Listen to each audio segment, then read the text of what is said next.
The music is too bright, the chandeliers too sharp, and I am holding a tray instead of a partner. My borrowed dress clings wrong at the hips, and my mask, a simple strip of black, might as well be transparent for all the good it does. I can feel the stares of higher-ranked wolves sliding over me, not out of interest but to make sure I remember my place. On the far side of the ballroom, Silas Greywood throws his head back in an easy laugh, his hand resting on the waist of the elegant she-wolf at his side. She glitters in silver and diamonds, exactly the kind of mate the future alpha is supposed to choose. Once, that space at his side was mine, filled with whispered plans and stolen kisses in dark corridors. Now, when his gaze accidentally snags on me, it skims past as if I'm a stranger pouring drinks. Heat crawls up my throat, equal parts shame and anger. I shift my tray, swallow the ache, and remind myself to breathe. Then the doors open. The room stills. Adrian Nightstar walks in, the Alpha King incarnate, and when his pale eyes sweep the crowd, they don't stop on Silas or the glittering nobles. They stop on me. The Alpha King moves like a storm front across polished marble, and I cannot look away. Every wolf in the ballroom parts before him, alphas in their finest suits, she-wolves dripping in silk and jewels, all of them suddenly invisible as Adrian Nightstar cuts a straight line through the crowd. Toward me, the tray in my hands trembles, crystal glasses chiming against each other in soft panic. This cannot be happening. Kings do not notice omegas holding drink trays. They do not cross ballrooms full of powerful, glittering wolves to speak to girls in borrowed dresses and masks that hide nothing. But he stops directly in front of me, close enough that I can see the pale silver of his eyes beneath dark brows, close enough that his presence wraps around me like heat from a forge. The noise of the masquerade dims to a distant hum. My pulse hammers so loud I'm certain everyone can hear it. Your name. His voice is low, rough-edged, meant only for my ears despite the hundreds of witnesses pretending not to stare. Lydia. It comes out barely a whisper. I swallow hard, force myself to add, Lydia Rowanbrook, Your Majesty. Lydia. He repeats it, like he's testing the weight of it, and something in my chest clenches. Are you here because you want to be, or because someone told you to be? The question catches me off guard. Honesty would be dangerous. I'm here because my pack needed extra staff, because omegas don't refuse when alphas require service, because saying no has never been an option. But lying to a king seems even more dangerous than telling him I'm nobody, and the way he's looking at me suggests he already knows the answer. Before I can decide which version of the truth to offer, he reaches out and takes the tray from my shaking hands, sets it on a nearby table with the kind of easy authority that makes the action feel inevitable. Then he extends his hand to me, palm up, and every careful rule I've learned about staying small and invisible dissolves under the weight of that gesture. Dance with me. It's not a question, but it's not quite a command either. It's something in between a challenge, an invitation, a door opening onto something I don't understand. My hand moves before my brain catches up, settling into his larger one. His fingers close around mine, warm and colloosed and impossibly steady, and he leads me onto the dance floor as if this were always meant to happen. The crowd watches in stunned silence. I catch glimpses of their faces as Adrian pulls me into position, shock, confusion, envy sharp enough to cut. And then I see Silas. He's standing less than 10 feet away, frozen mid-conversation with the elegant she-wolf at his side. His expression is a landscape of disbelief, and for one terrible, satisfying moment, our eyes meet. He looks at me like he's seeing a ghost, like I'm supposed to be invisible, forgotten, erased from his story entirely. Adrian's hand settles at my waist, pulling me closer than is strictly proper, and the rest of the ballroom fades to background noise. The music swells a waltz, slow and deliberate, and he moves with the kind of confidence that makes following effortless even though my legs feel like water. That one, Adrian says quietly, his gaze flicking toward Silas before returning to me. The wolf staring at you like he's seen the dead rise. Is that the one who forgot your worth? My throat tightens. I manage a small nod, not trusting my voice. Adrian's expression doesn't change, but something dangerous flickers in those pale eyes. Good. He pulls me closer still, until I can feel the heat radiating from his body, until there's barely any space left between us. Is he still watching? Yes, the word comes out breathless. Perfect. And then, with the entire masquerade holding its breath, Adrian Nightstar cups my face in both hands and kisses me. The world stops. Sound vanishes. Time collapses into the press of his mouth against mine, firm and claiming and utterly deliberate. This is not a soft, tentative kiss. This is a declaration written in front of 300 witnesses, a line drawn in the sand, a challenge thrown at the feet of every wolf who ever decided I didn't matter. My hands, which had been hovering uncertainly at his shoulders, fist in the fabric of his tunic, as if he's the only solid thing in a world that's suddenly spinning. When he finally pulls back, just enough to speak, his lips brush against mine with each word. Now he sees what he threw away. The ballroom erupts not in applause, but in a wave of whispers and gasps that crashes against the stone walls. I'm vaguely aware of faces turning toward us, of Silas's pale shock, of his companion's hand flying to her mouth. But all of that feels distant, unreal, compared to the way Adrian is looking at me. Like I'm the only person in the room who matters. Like throwing me away was the greatest mistake anyone could make. Adrian doesn't ask permission before guiding me away from the ballroom. His hand remains at the small of my back, steady and warm through the thin fabric of my borrowed gown, as he steers me through a side corridor I hadn't noticed before. Behind us, the whispers rise like a tide, sharp, hungry, eager to tear apart what they just witnessed. I can feel the weight of those stairs even after we round the corner and the heavy door closes, muffling the chaos we've left in our wake. My heart is still racing, my lips still tingling from the kiss, and I'm not sure if I'm walking towards safety or falling off the edge of the world. The corridor opens into a private gallery, all stone and glass overlooking frozen gardens that stretch toward distant woods. Moonlight spills through the tall windows, painting everything in shades of silver and shadow. It's beautiful and cold and far too quiet after the noise of the masquerade.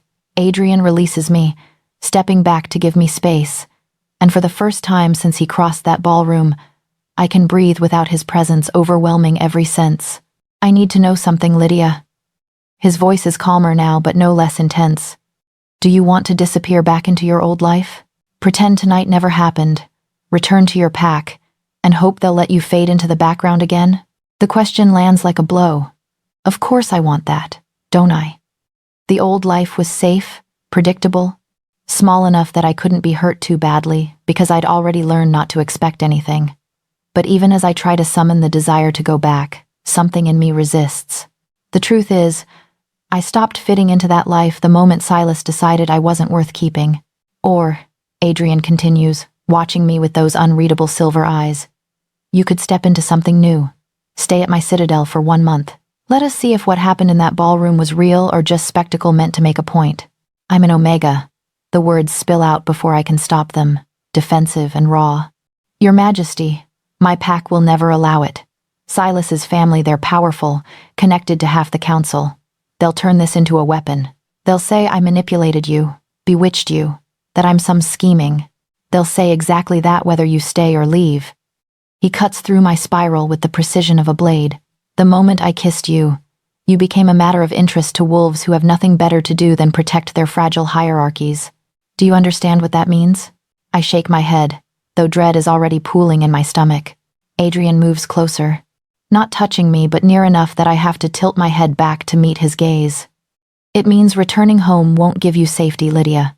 It will give you vulnerability without protection.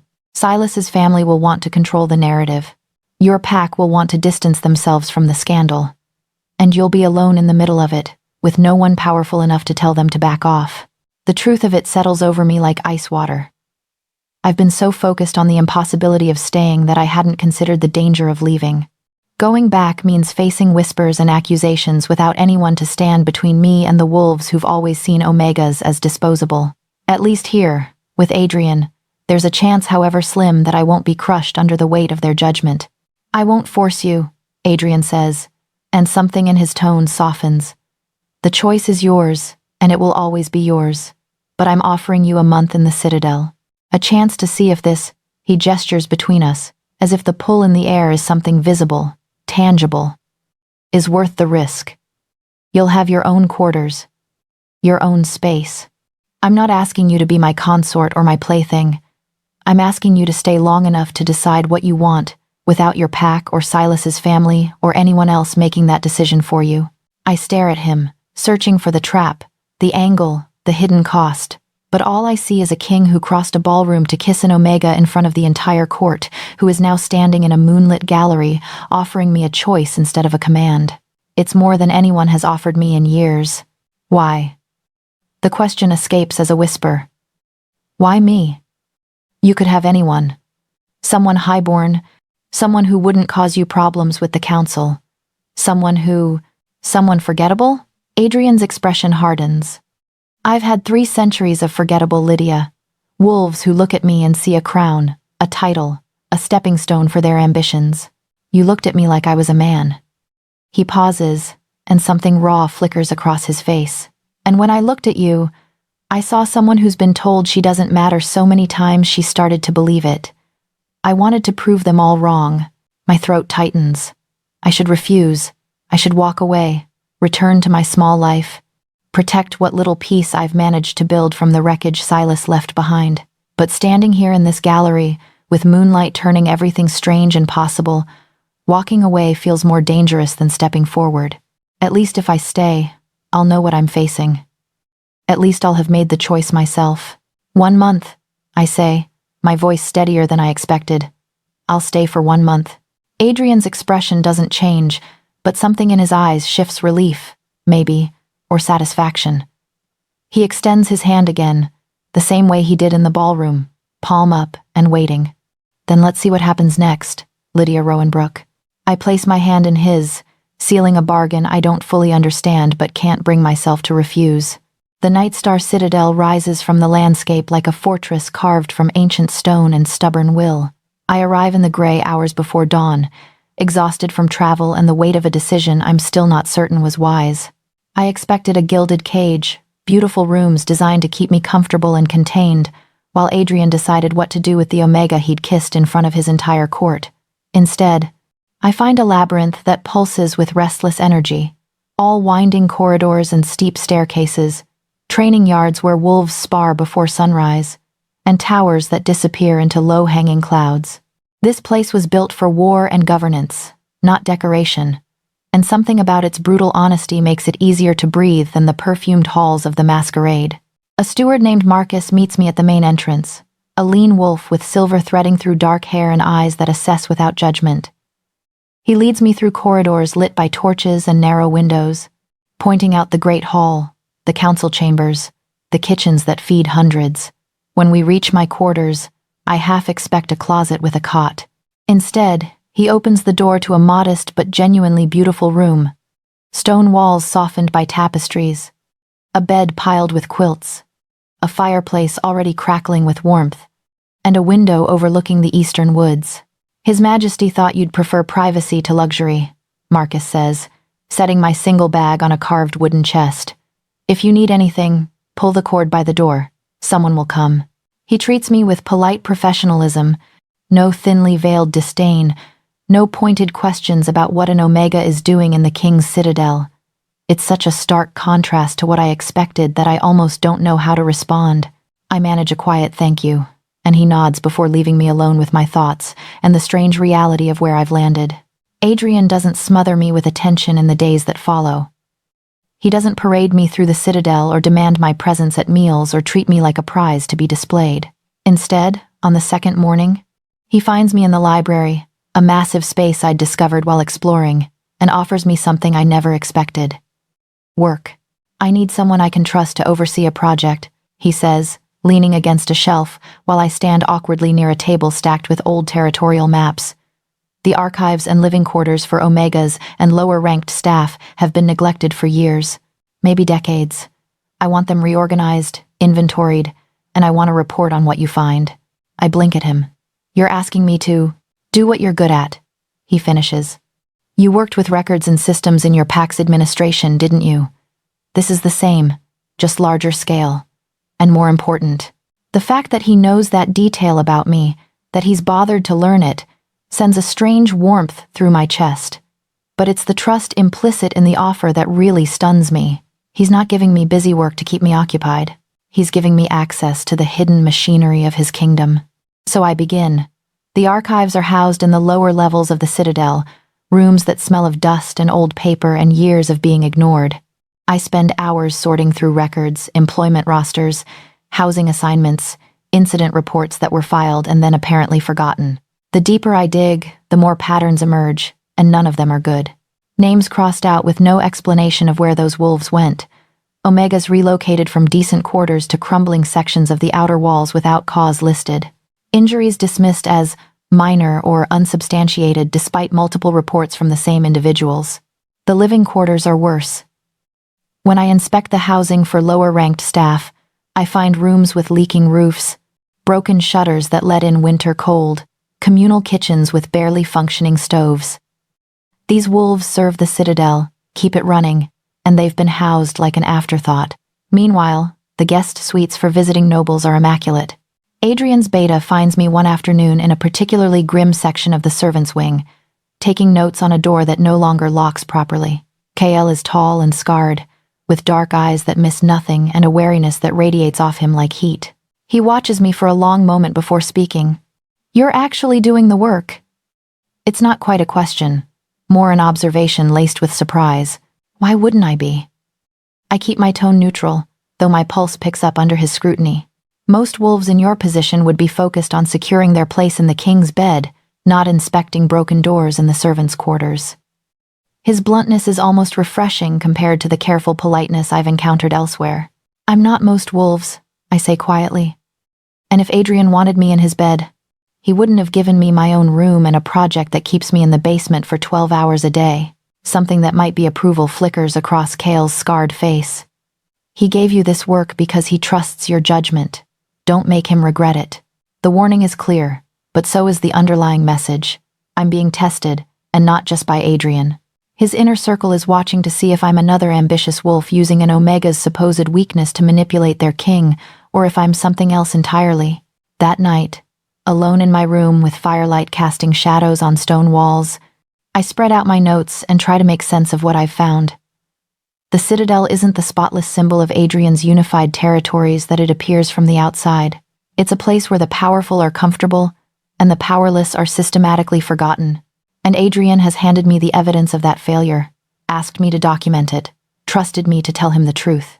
I'm starting to realize I didn't step into a revenge kiss meant to embarrass my ex in a ballroom. I've stepped into something far bigger, a kingdom with cracks in its foundation, and a king who wants someone honest enough to show him where they are. Days in the citadel start to blur at the edges, softening into a rhythm that feels almost like a life instead of a sentence. Mornings belong to the archives, dust and ink, and the quiet scrape of my pen over parchment as I sort through decades of records. I map out who lived where, who was moved, who abruptly vanished from the lists. The patterns grow clearer, uglier. Omegas pushed to the coldest wings, injuries logged and then ignored, wolves whose names appear once and never again. Afternoons belong to Adrian. He never announces his arrival. One moment I'm alone with my charts and ledgers. The next, I feel the air change, the way it did in the ballroom when he walked in and every wolf in the room stopped breathing for a heartbeat. He leans against a shelf or takes the chair opposite mine at the long table, as if this were the most natural place in the world for a king to be in the dim belly of his fortress, listening to an Omega talk about broken doors and overcrowded dormitories. "What does it feel like?" he asks one day. "To live at the bottom of this system." "Not the facts, Lydia. The feeling." I stare at him across the table, fingers curled around my mug of cooling tea. The easy answer sits on my tongue, fine, manageable, normal. The answers I've trained. The first letter arrives in my third week at the citadel, delivered to my door by a stone-faced messenger who won't meet my eyes. The seal is Silas's pack, the graywood crest pressed into dark wax, and my hands shake as I break it open. The words are carefully chosen, wrapped in false concern like poison in honey. They express worry about my sudden departure and the influence certain parties may have exerted. They remind me of my obligations to my family, my pack, my place. They suggest, in language just vague enough to deny later, that my continued absence might create difficulties for those I left behind. The threat is clear, even if the words are not, "Come home," or "Watch the people you care about suffer for your choices." I burn the letter in my fireplace and try to pretend my hands aren't still shaking an hour later. More letters follow. Some from pack elders who've never spoken to me directly, but suddenly care deeply about my well-being. Others from wolves connected to Silas's family, each one a variation on the same theme. I've overstepped. I'm being used. I'm embarrassing myself and endangering my family by staying in a world where I don't belong. One letter, unsigned, calls me a scheming Omega who seduced the king for status in language so vicious I can taste the contempt through the ink. I don't answer any of them. What would I even say? That I didn't seduce anyone. That Adrian kissed me first. That I'm here because staying felt safer than leaving? The truth won't matter to wolves who've already decided what story they want to believe. The whispers reach me in other ways too. Nobles visiting the citadel for council business watch me with thinly veiled contempt when I pass through the corridors. Their gazes slide over me like I'm something distasteful they'd rather not acknowledge. I hear fragments of conversations that cut off abruptly when I enter a room. Unsuitable, ambitious, using her status to manipulate, doesn't know her place. The Omega staff are worse in a different way. They watch me with a mix of awe and fear, like I'm a cautionary tale still being written. Some look at me like I'm a miracle proof that an Omega can be more than invisible. Others look at me like I'm a disaster waiting to crash down on all of them, a reminder that reaching above your station only ends one way. I keep my head down and return to the archives, where at least the cruelty is historical and documented instead of whispered behind my back. That's where I find the records that make everything worse. Buried in council minutes from 20, 30, 40 years back, I discover the architecture of our powerlessness. Proposals to give Omega's representation in pack governance rejected. Requests to investigate abuse in Omega housing dismissed as not a council priority. Laws that would have protected Omegas from forced relocation or unfair labor practices voted down by the same families whose descendants now sit in Adrian's council chambers. It wasn't an accident that Omegas ended up at the bottom. It was a choice, made over and over, by wolves who benefited from keeping us there. I'm still staring at a particularly damning set of minutes when Kale finds me, his expression darker than usual. The council's jaw, summoned Adrian, he says without preamble. Silas's relatives have been applying pressure. They want him to justify his attachment to you, publicly. Mina's justify his conviction be. My stomach drops. When? Now. He's in there now. Kale's jaw tightens. They're not questioning him, Lydia. They're building a case. I spend the next 2 hours pacing my room, unable to focus on anything except the knowledge that Adrian is defending his choice to keep me here, while wolves who've hated Omegas for decades pick apart every reason he might have. When he finally appears at my door, the sun is setting and his expression is carved from stone. They're calling a formal inquiry, he says without preamble. Not into me, into you. The words hit like a physical blow. What? They'll frame it as concern for my judgment, for the stability of the territories. They'll say they need to understand what influence you might have, what your intentions are, whether you pose a risk to the crown. His voice is flat, controlled, but I can see the fury banked behind his eyes. It's performance. They've already decided you're a threat to their hierarchy. This is just the mechanism to remove you. I sink onto the edge of my bed, the full weight of it crashing down. They want me gone. They want to prove that Omegas can't rise without some form of manipulation or deceit.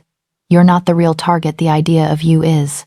If they can paint you as a schemer, they protect the system that keeps wolves like you powerless. He moves closer, crouches, so we're eye level. But I won't let them break you, Lydia. We can fight this. The old urge surges up, familiar and seductive. Disappear, run, make myself small enough that the danger passes over me. I could leave tonight, slip out before the inquiry, return to my pack, accept whatever consequences come. At least then it would be over. At least I wouldn't have to stand in front of wolves who despise me and defend my right to exist in their world. But even as the thought forms, I know the truth Adrian told me in that moonlit gallery. There's nowhere to run that won't leave me exposed. Going home means facing Silas's family without protection, means proving to every Omega watching that reaching for more only ends in retreat. Staying means walking into a room full of wolves who want to tear me apart, but at least I'll do it standing. When? I ask, my voice steadier than I feel. 3 days. Adrian's hand covers mine. They'll ask about your background, your intentions, how you came to be here. They'll try to make you feel small, unworthy, like you've committed some crime by accepting my offer. But you haven't, Lydia. You've done nothing wrong.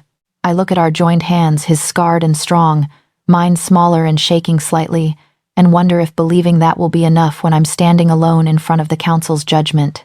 I won't run, I say finally, but I'm terrified. Good, he says quietly. Fear means you understand what's at stake, but don't let it convince you that you don't belong here. You've earned your place in this citadel twice over. I wish I believed him. I wish I had even half the certainty he seems to carry about my worth. But as he leaves and night settles over the citadel, all I can think about is the room full of wolves waiting to prove I'm exactly what they've always believed. An Omega who forgot her place and reached too high. The council chamber is built like a throat designed to swallow anything foolish enough to stand at its center. Stone rises in a half-circle around me, tiers of seats filled with elders and alphas whose combined authority has shaped territories for generations. Torchlight flickers against dark walls, casting shadows that make the space feel even more oppressive. I stand alone on the smooth floor, hands clasped in front of me to hide the trembling, while 24 pairs of eyes assess me like I'm a problem in need of solving. Adrian is here, seated among the council but separate somehow, his expression locked into careful neutrality. Kale stands near the entrance, arms crossed, radiating the kind of tension that suggests he's ready to intervene the moment things cross a line. But neither of them can help me now. This is mine to face. Elder Corrigan, a silver-haired wolf with a face carved from disapproval, speaks first.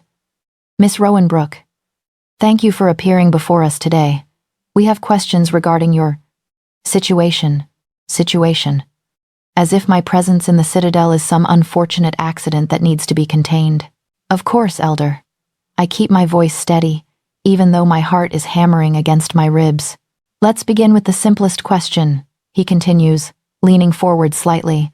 What did you do to capture His Majesty's attention at the masquerade? The phrasing is deliberate. Not how, but what, implying action, strategy, intent. I swallow hard. I didn't do anything, Elder. I was serving drinks.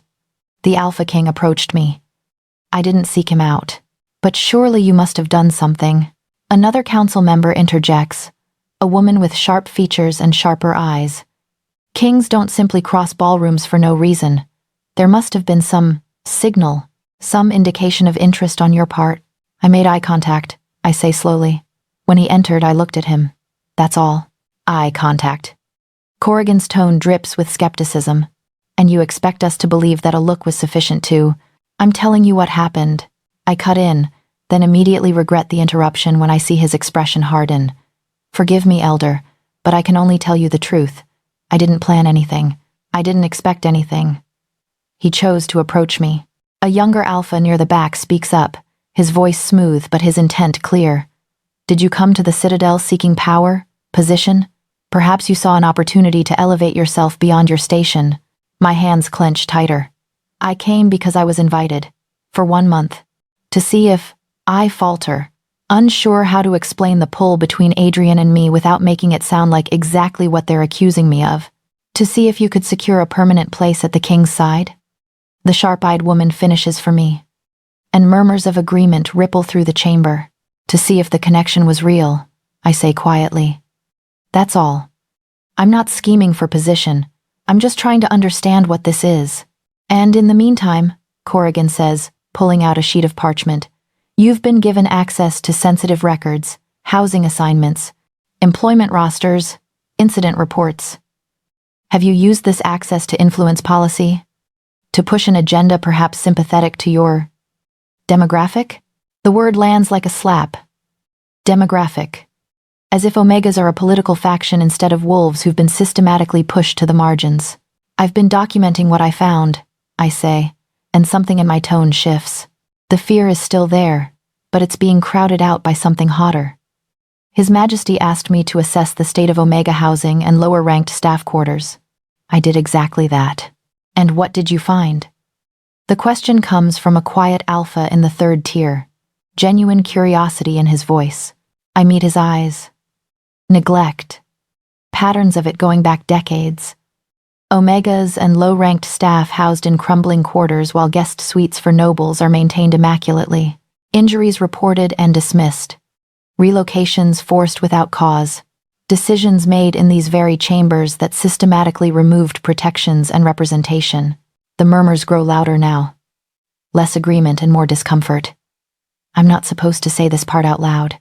Those decisions were made for the good of territorial stability, Corrigan snaps. You don't understand the complexities of governance, girl. The compromises necessary to... I understand that wolves suffered because of those compromises. I interrupt.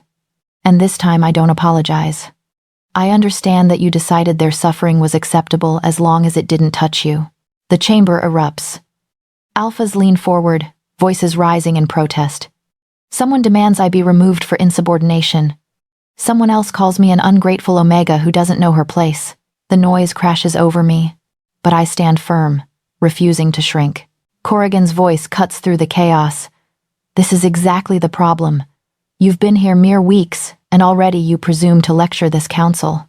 You should be grateful that His Majesty has shown you any attention at all, that you've been given quarters in the citadel instead of... Grateful? The word tears out of me before I can stop it. The chamber goes silent. You want me to be grateful that I'm being treated like a person? That someone looked at me and saw worth instead of convenience? My voice rises, steady and clear despite the fear thrumming through my veins. Being thrown away by someone who decided I wasn't good enough is not a crime, Elder Corrigan. And being chosen by someone who actually sees me is not a sin. The silence that follows is absolute. I can feel Adrian's gaze on me, burning with something I don't dare name. Kyle has straightened near the door, alert and ready. I didn't ask for this, I continue, quieter now but no less firm. I didn't seduce anyone. I didn't scheme my way into the citadel. But I'm here, and I've seen things you've let rot in the dark corners of this kingdom. If that makes me a threat to your hierarchy, then perhaps your hierarchy deserves to be threatened. Corrigan's face has gone red. You overstep, Omega. You forget yourself. No, Elder. I meet his furious gaze without flinching. For the first time in my life, I'm remembering myself. The silence after my words feels fragile, like glass stretched too thin. Elder Corrigan stares at me with barely contained fury, his hands gripping the arms of his chair as if physically restraining himself. The rest of the council shifts in their seats, uncertain how to respond to an Omega who refuses to apologize for existing in their world.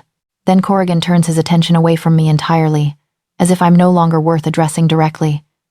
Your Majesty, he says, his voice tight with forced respect. This inquiry has revealed exactly what we feared. This Omega has overstepped in ways that threaten the stability of your rule. She admits to no wrongdoing, shows no humility, and clearly believes herself entitled to question centuries of governance. Adrian remains perfectly still in his seat, his expression unreadable. We understand, Corrigan continues, gaining confidence from Adrian's silence, that you may have been momentarily captivated at the masquerade. Such things happen, but surely you see now that this attachment is untenable. For the good of the territories, for the stability of your council, we ask that you make your position clear. The words hang in the air like a noose waiting to drop.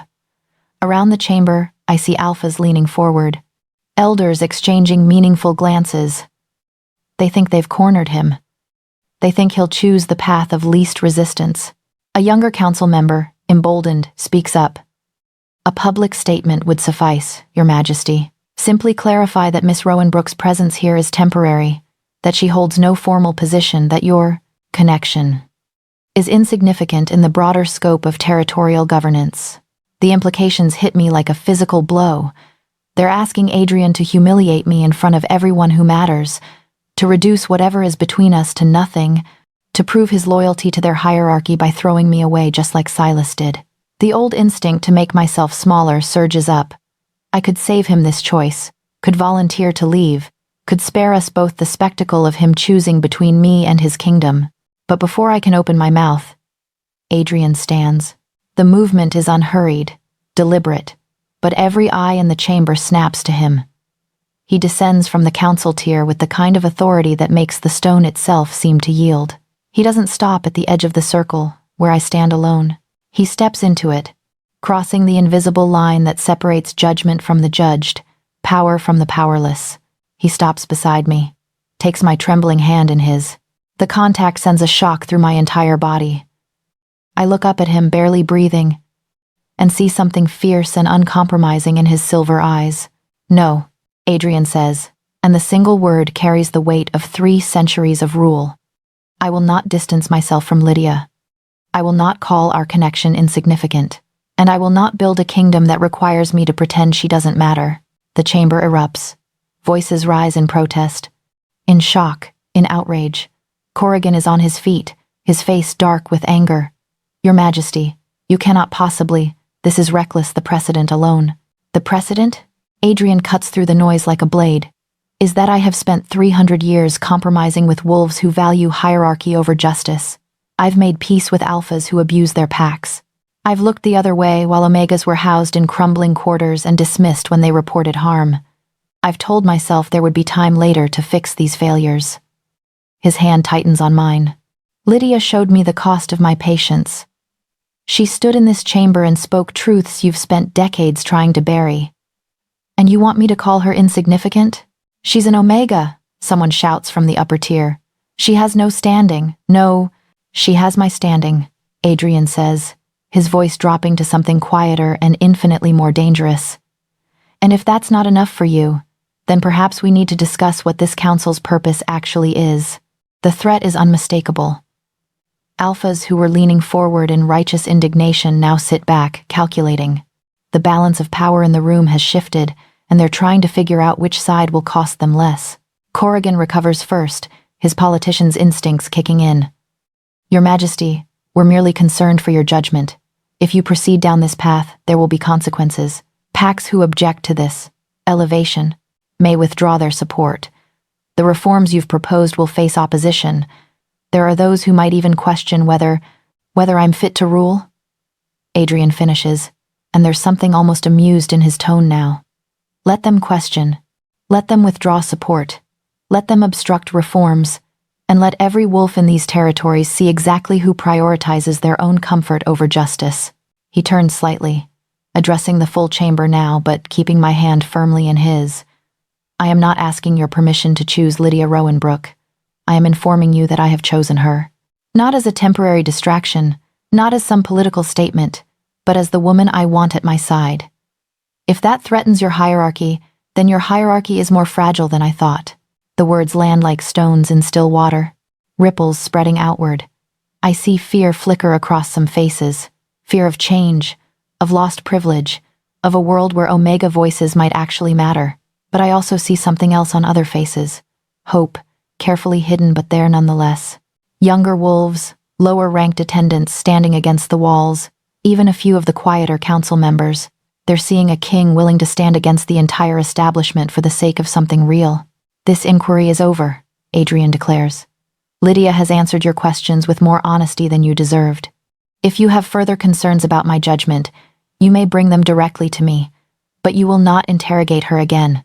You will not demand she apologize for existing in your world, and you will not ask me to choose between her and a kingdom built on the suffering of wolves like her.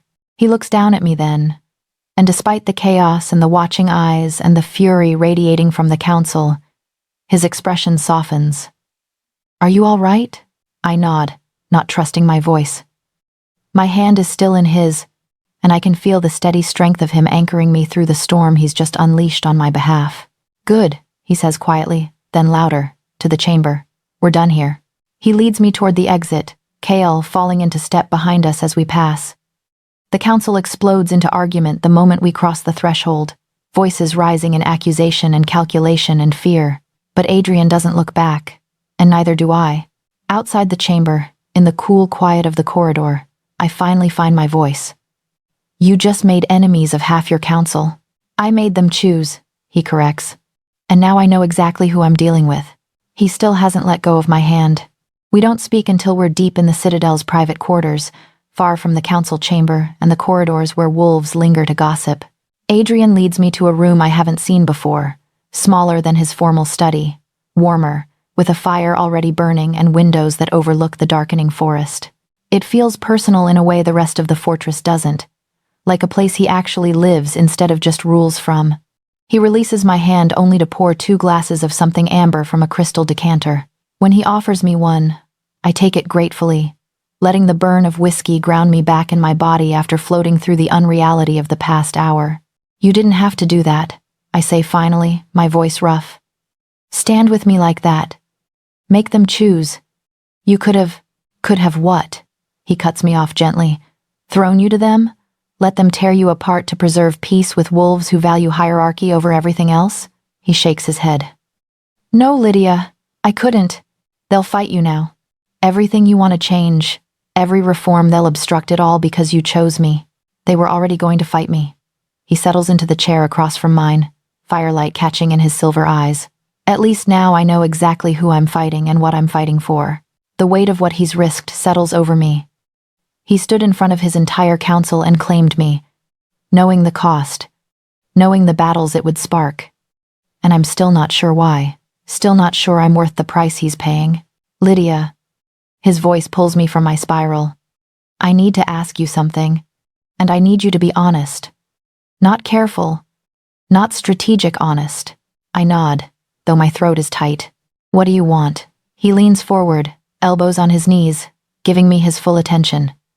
Not what you think you're allowed to want, not what's safe or practical or expected. What do you actually want? The question lands like a blow to the chest. No one has ever asked me that, not like this, not with genuine curiosity about the answer, instead of a predetermined script I'm supposed to follow. I open my mouth and close it again. Because the truth is enormous and terrifying, and once I say it out loud, I can't take it back. I want to stay, I whisper finally. Here, with you. Adrian goes very still. Keep going. I want. The words feel dangerous, like admitting to treason. I want you. Not because you're the Alpha King, not because you can protect me from Silas's family or give me status I don't deserve. I want you, because when you look at me, I feel real. Because you listen like my thoughts matter. Because you stood beside me in that chamber when you could have walked away. My hands are shaking again, so I set down the glass before I drop it. I want a life where my existence doesn't depend on someone else's convenience, where I'm not always waiting for the moment I become too much trouble to keep around. And I want, my voice cracks. I want to help tear down the structures that told me I was disposable, that tell other Omegas they should be grateful for scraps. I want to matter, Adrian, and that terrifies me because wanting things has only ever led to losing them. The silence that follows feels like holding my breath underwater. Adrian sets down his own glass and crosses the space between us, kneeling in front of my chair so we're eye level. What you're describing, he says carefully, isn't staying as my guest for a month, or even as my consort. You're describing being my mate, my queen. Do you understand that? Yes, the word comes out steadier than I expected. Then we need to talk about what that means. His expression is serious, almost grim. Silas's pack will escalate. They'll paint this as an Omega manipulating their way to power, and they'll make examples where they can. Your family might be targeted threats, pressure, worse. I'll protect them as much as I can, but I can't make them untouchable. I know, I say quietly. The council will fight every reform I propose, and they'll blame you for the conflict. You'll be called a homewrecker of kingdoms, a destabilizer, every cruel thing they can think of. Being queen won't mean safety, Lydia. It will mean a different kind of danger, more visible and more vicious. I know, I repeat, and you'll never be able to go back to being invisible, he continues. Every choice you make will be scrutinized. Every word will be weaponized. The quiet life you had before, that's gone, whether you stay or leave. Adrian. I reach out, cupping his face the way he did mine in the ballroom a lifetime ago. I know all of that, and I'm still choosing this. I'm choosing you. He closes his eyes briefly, leaning into my touch. Why? Because hiding hasn't kept me safe so far, I say. It's only kept me small. And I'm tired of being small. I'm tired of letting other people decide what I'm worth. I take a shaky breath. When you kissed me in front of everyone, you didn't ask permission first. You just decided I was worth the scandal. No one has ever done that before. No one has ever chosen me knowing exactly what it would cost them. I'd do it again, he says fiercely. Right now, in front of the whole council, I'd choose you every time. Something in my chest cracks open, and I realize with stunning clarity that I believe him. Not because I think I deserve it, but because Adrian Nightstar doesn't lie about things that matter. He didn't lie when he stood in that council chamber and claimed me. He's not lying now. Then ask me, I whisper. Ask me properly. He understands immediately. His hands come up to cover mine, still pressed against his face. Lydia Rowanbrook, will you stay? Not for a month, not as a guest or a temporary distraction.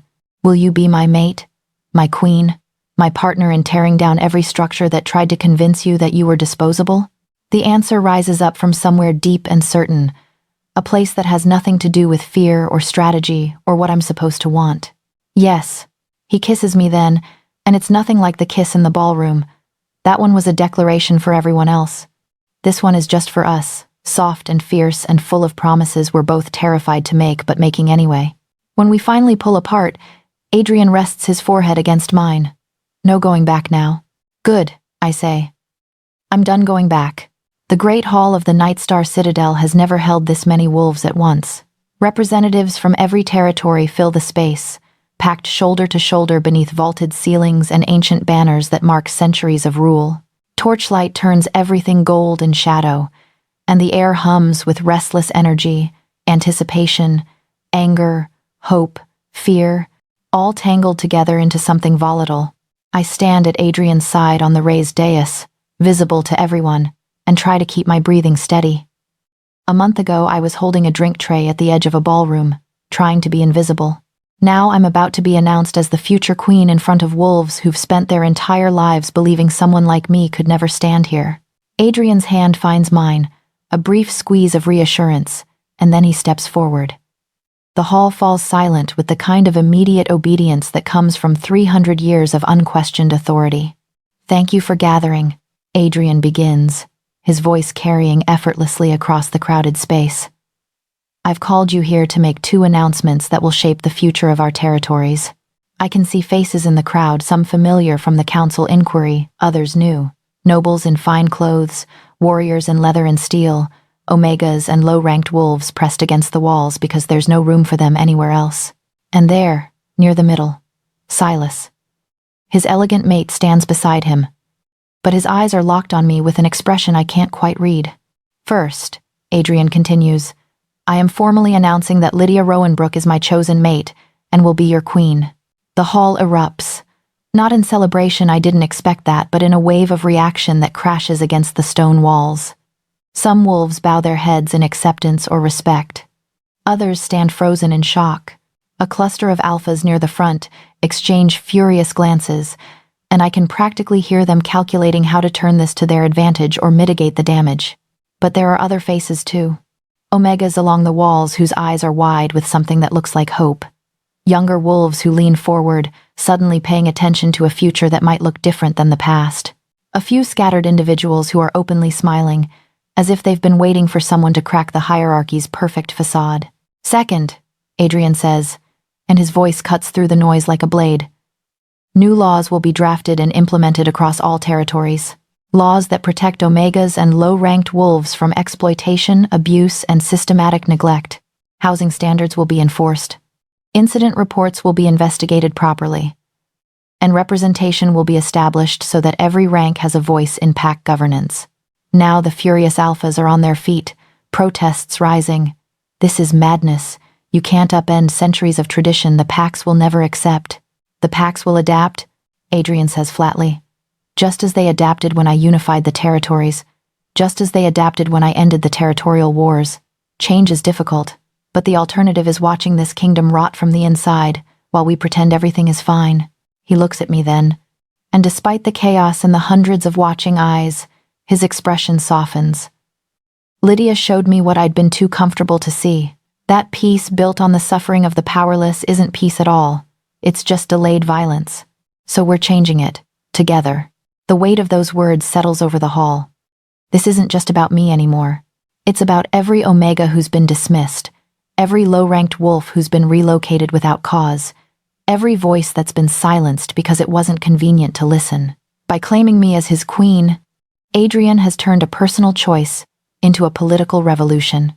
The gathering dissolves into clusters of heated discussion. Some wolves approach the dais to offer congratulations that range from genuine to coldly political. Others storm out, making their disapproval clear. I stand through it all, Adrian's presence steady beside me, and try to absorb the reality that this is my life now. Then I see Silas making his way through the crowd. My entire body tenses, old wounds suddenly fresh, but Adrian's hand finds the small of my back grounding, protective, a silent reminder that I'm not alone. Silas stops a respectful distance away. Up close, he looks older than I remember, or maybe just tired. His mate has drifted to speak with other nobles, giving him this moment alone. Lydia. My name sounds strange in his mouth now, like a language he's forgotten how to speak. I wanted to congratulate you. This is, he falters, searching for words. I didn't see it, who you were, what you could be. I thought I was making a practical choice, but I was just making an easy one. For a moment I see him as he was the wolf who whispered promises in dark corridors, who held me like I mattered. Before ambition made me inconvenient. I could hate him. Part of me wants to, but standing here in a hall full of witnesses, about to become queen of territories that once barely acknowledged my existence, I realize something that feels like freedom. You didn't break me, Silas, I say quietly. You just showed me where I should never have placed my future. His expression crumples slightly, regret clear on his face. But I don't need his apology. Don't need him to acknowledge what he threw away. That's not where my worth lives anymore. I hope she makes you happy, I add, meaning it. Truly. He nods, manages something that might be a smile, and melts back into the crowd. I watch him go, and feel nothing but clarity. Later, after the formal gathering has ended and wolves have scattered to their quarters or departed for home, I walk the citadel corridors at Adrian's side. We pass Omega staff preparing evening meals, and for the first time, they don't drop their eyes to the floor. A young Omega girl, barely grown, meets my gaze and smiles tentative but real. In the training yard, low-ranked warriors practice forms while their instructor shouts corrections, and when we pass, they straighten with something that looks like pride instead of fear. Word has already spread through the citadel. The Omega who stood before the council and refused to apologize is going to be queen. The hierarchy isn't as immovable as everyone thought, and suddenly, quietly, wolves who've spent their lives being small are starting to stand taller. Do you regret it? Adrian asks as we climb the stairs toward our quarters. Our quarters now, not just his. Any of this? I think about the girl I was at that masquerade, invisible and hurt, trying to survive a night in a world that didn't want her. I think about the letters threatening my family, the council's judgment, the price I'll keep paying for choosing this path. And I think about the Omega girl's smile, about the changes we're going to fight for, about the fact that I'm no longer measuring my worth through other people's choices. No, I say, not for a second, because I began this story as the girl Silas threw away, proof that Omegas are disposable when something better comes along. But I'm ending it as a queen who knows the truth. Being discarded by the wrong person wasn't the end of my story. It was the beginning. The first step toward being chosen for real, and forever by myself. And that makes all the rest worth it.